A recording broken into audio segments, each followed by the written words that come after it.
work is deeply personal to me because I think most importantly I am the parent of a young person who has travelled the system and has been marginalised by the system, and I'm not just talking about kind of exams. I'm talking about basic things like not having a friend, not being included, not being invited to birthday parties. So very emotional, social kind of issues that sit at the heart of what every child and young person deserves.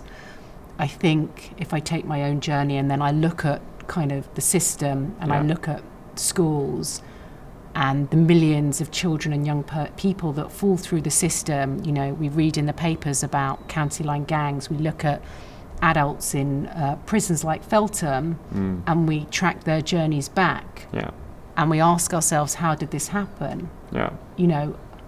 There is always the role that education plays in that, and being able to do things differently. If every school put this cohort of vulnerable young children or vulnerable children and young people at the heart of everything they did, then I wonder what schools might look like. And that's not a criticism, by the way. That's just in terms of accountability and Ofsted, and just probably reshaping the lens that we often look through. There are a certain number of challenges that I think are kind of probably universal amongst everyone who's starting like a social enterprise or a social innovation, right? Just the gosh, we've got to make this thing a reality, we need to find a team, we need to find some money, all that kind of stuff, right? I feel like there's some very particular and distinct things about literally running a school that are like quite particular. So what have been the big challenges for you? I think for us, looking for innovation and finding innovation within the SEND world has been really challenging. There are some really incredible mainstream schools out there, and we horizon scanned like a ton of schools before we kind of moved into secondary education.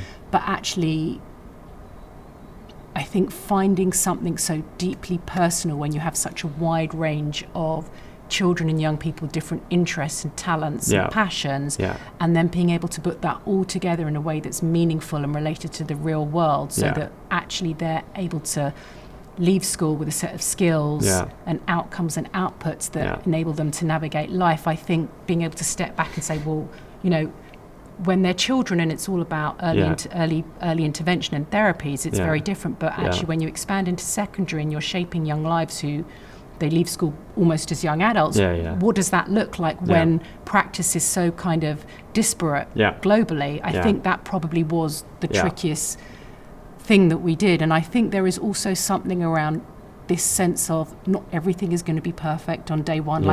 It is an iterative process. And everyone in the education system says that they want to have an impact, but we're actually quite poor at thinking about what impact means, and our measures around what impact means are also quite narrow as well.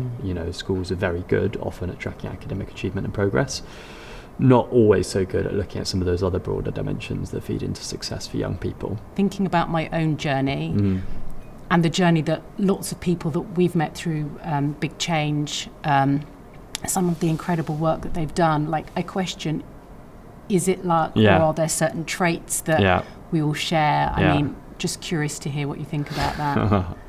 I think the thing is you've got to focus on the things you can control, right? So the thing I always prided myself on was I'd work really hard and I would always try and put the best foot forward.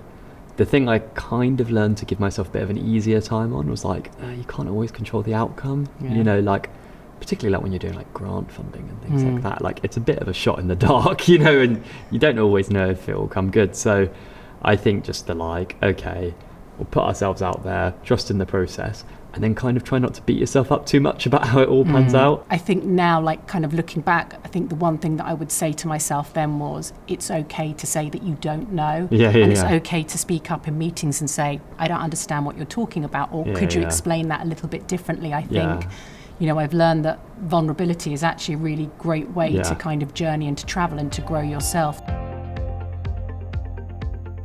I had this real issue early on where similar problem to you, where I sort of felt like I should be the font of all knowledge, and I have a very vivid memory of quite early on when we were still a very small team.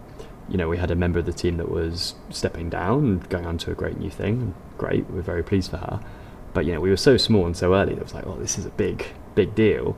So I held off on like sharing, her departure until I was like, okay, I want to have the recruitment plan all lined up. I want to know what we're going to do in the interim while she's off, etc. And then when by the time we'd got that all sorted, like our team were a bit pissed off, to be honest, because they were like you could have just told us that like she was going and you didn't have the plan yet, but you would. And actually that would have got a better response than being like, oh, I need to hold for a few weeks until we've got all the answers. And coming back to a question around like the hard things early on, the hard thing when you work in education is just time and headspace, really. Yeah. It's not even so much like finding people who are willing to pay for things, actually. I think it's more about everyone's very busy. There is a bit of initiative fatigue sometimes in the system. And how do you kind of cut through that noise and demonstrate that what you're doing has got value? So our theory of change, in a way, is quite simple, which is, actually most schools and education organisations are very good at doing things and very good at implementing new initiatives. They're actually very bad at stopping doing things for the most part, or kind of going, oh, actually, we tried this, we experimented, it didn't work, let's not do it. Or, so...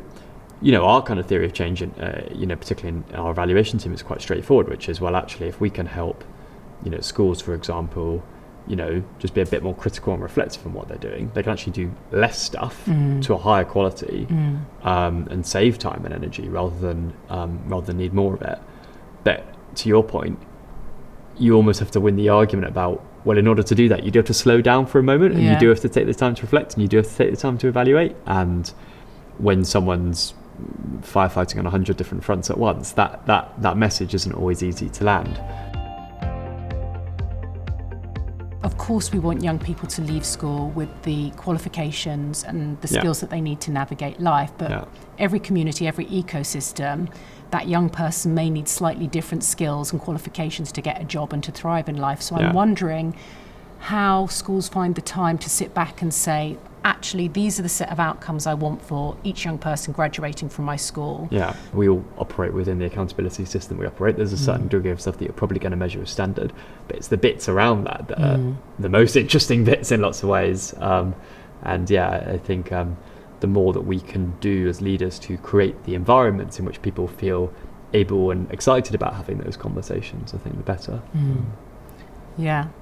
I also think it's really important that we sit back at times and say, what does it feel like as a young person travelling through the system? Because very often, and this kind of goes back to kind of, I guess, where we started our conversation, we set charities up or we come up with ideas for projects, and I think making sure that young people or the beneficiaries, I guess, of the project, that their voices and their lived experience sit at the heart of everything that you do. And I just... I wonder sometimes, we talk a lot about kind of EDI and the word belonging is obviously becoming increasingly popular. But, I can't imagine what it must feel like at times to be, travelling through the education system as a young person at the moment, and how much people really feel like they belong. And I'm not just talking about... It's not criticism on schools. I'm just saying that there is so much for young people to navigate today. I think that idea of having someone who can just help navigate that for you is really valuable. And I do think schools are a really natural place for that person to sit. But then if that's the case, you've got to make sure that schools have the resources and the capacity and the expertise to be able to provide that kind of support. And I feel like what's happening a bit at the moment sometimes is that is sort of what's needed in the system, but then the support and resources to make that a reality aren't always there. In primary, that is very much about early intervention, therapeutic support, making the children feel safe, because if they feel safe and they're happy, then they learn. But when you kind of move into secondary, it's, as I said before, a much more kind of serious proposition in terms of actually who are these young people, what do they need to thrive in life. So I think that was the moment where I was like, oh, okay, this is pretty serious. We're no longer at primary school, we're in all through school. And actually I feel quite like it's quite a big thing to shoulder in terms of being responsible, not just for those children and young people, but their families, their siblings, their grandparents and the wider community.